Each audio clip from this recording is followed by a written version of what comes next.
Welcome everybody to Times 2023 Sports Media Day, where today we're speaking with each of the 11 high school football programs in Hall County. This year's event is presented by Northeast Georgia Health System, sponsored by Jim Shorkey Auto Group and Jackson EMC, hosted by our friends here at Liberty Utilities, and a special thank you to Boot Barn Hall in downtown Gainesville.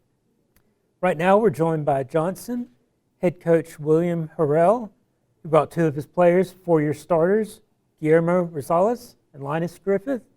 Coach Harrell, let's just jump right into it. Absolutely. Tell me about this coming year for the Johnson Knights. Well, we're looking forward to coming out with a good start. We have, about 5 guys coming back on both sides of the football. The good news is most of our guys that are coming back are seniors. They're guys that have been in the program for 4 years. And so we're really excited about what they're going to do on both sides. We'll have a quarterback coming back, our leading rusher coming back, our leading receiver coming back, and then on the defensive side, we have our leading tackler coming back. And so the most important thing for us is just to make sure that we avoid the injury bug. We are very thin, but that first group we feel pretty good about. And tell me a little bit more in depth about these two young men in general. What makes them special to you? Well, Guillermo Rosales is a young man who, started out, he ended up being a starter for the offensive line as a freshman. And, it wasn't given to him, he earned it. And he's been a mainstay on the line all 4 years. He's a young man who has been able not only to show his leadership on the field, but also showed his leadership off the field. He's a young man we're hoping and praying we can get a college scholarship because he, has done an exemplary job of, representing what it means to be a Knight. Linus Griffith is what I call my humor captain. He's been a guy that has actually had a lot of the team rally behind him, but it's more of an unconventional way. It's not the traditional way that most people look at a leader in the sense of, leader is super serious and, follow me, things like that. Linus is able to relate to a lot of people that are from different walks of life, different backgrounds, and he's able to connect not just with the starters, but also connect with the kid who's just starting out. And that's an intangible that you really can't teach. He's a great human being, and he's a young man who, my two sons, 13 and 9, will come out for summer nights.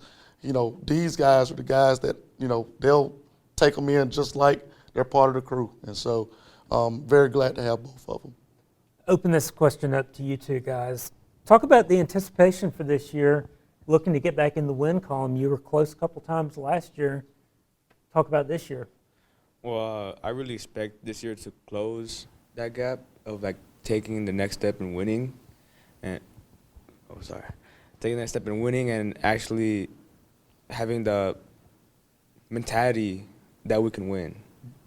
That's what over the summer I've been trying to work on with the team to take that next step and have the mentality that we can win no matter what. That's what I think about it. Last year, speaking about getting close to the win category, we lost a few games by 1 point, 2 points, and it was just tiny mistakes that broke us. This year, we're focusing on patching up those mistakes, and once we patch those mistakes, we're going to add on steps that'll push us to win more than just those 1 or 2 points and stopping those losses by 1 or 2 points. And then we'll focus on bigger targets, bigger wins, less losses. Now, keep the microphone down on that end. I think one thing that's really fascinating about Johnson, y'all are not only the state champions in boys soccer, you're the national champions. How has that helped the culture and the atmosphere of your football program, knowing that you have that elite status in a sport? Well, I feel like it really it translates to football. We look up to soccer, and we want to be as good as them, but in a football. And I feel like we want to be as more of a leadership in our school as soccer is. We want to have what they have, almost winning and having that more team effort. That's what I think about it.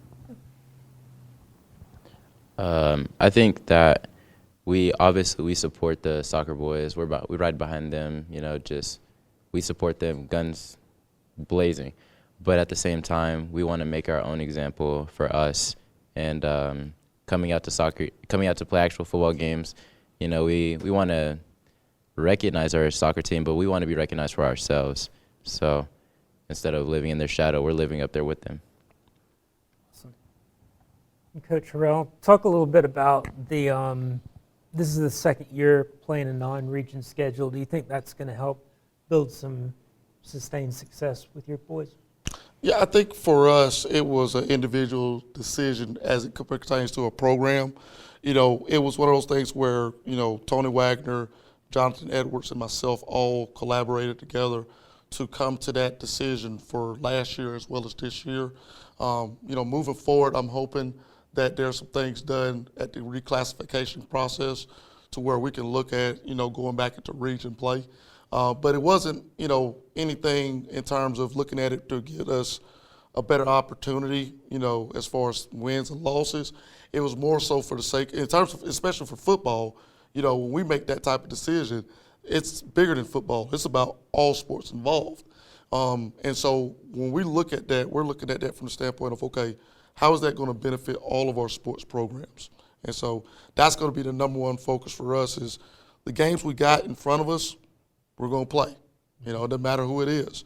And then after this season is over with, hopefully there's some things that are done that we need in favor on the reclassification process, and then we can go back into region play.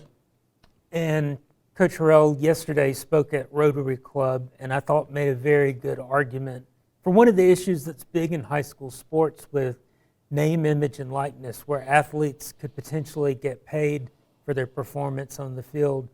Now, you are not a fan of that and made a very good argument for it. Obviously, not everybody has to agree with your point, but tell the fans a little bit about what you felt about that. So for us, the issue is not the motive. The issue is the method and how they're going to implement everything. Right now, at the NCAA level, we're having a situation where, NIL has been implemented, but it's not being able to be properly regulated. The NCAA is still trying to work on being able to know how to control things, and there's a lot of issues happening at the collegiate level. With those in mind, imagine us trying to do that here in high school, particularly in the state of Georgia.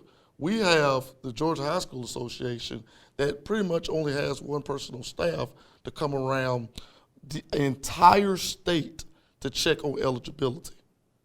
It's unrealistic. It's unrealistic. And we're just talking about from a recruiting standpoint and an eligibility standpoint.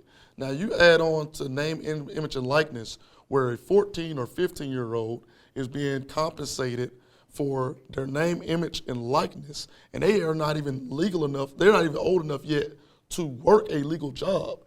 You have a very dicey situation that could potentially be very corrupted very fast. Particularly with the schools that are either private schools or the public city open enrollment schools who have a lot of money behind them, and along with that money, a lot of different interest. Coach, thanks for sharing your viewpoint on that. Like I said, not everybody has to agree with it, but I think it's an important topic to talk about and get your opinion on it. Now, guys, I want to round up with y'all. Talk about how exciting it is just to know you're a few weeks away from playing, 3-4 weeks away from the opening game against Banks County. Well, I'm very excited. I feel I've been practicing all summer. Even before summer, we didn't have workouts. We had meetings where we'd not practice, but we'd look over plays and formations we'll have. And that really got me pumped up to now. I'm ready to go out there and play my hardest, play my last year, getting ready to finish my high school career strong. And I plan to really make not a highlight reel, make it like a big wow this year, especially for our team. Not just me, for my team too. Thank you. It feels good to have this season coming back.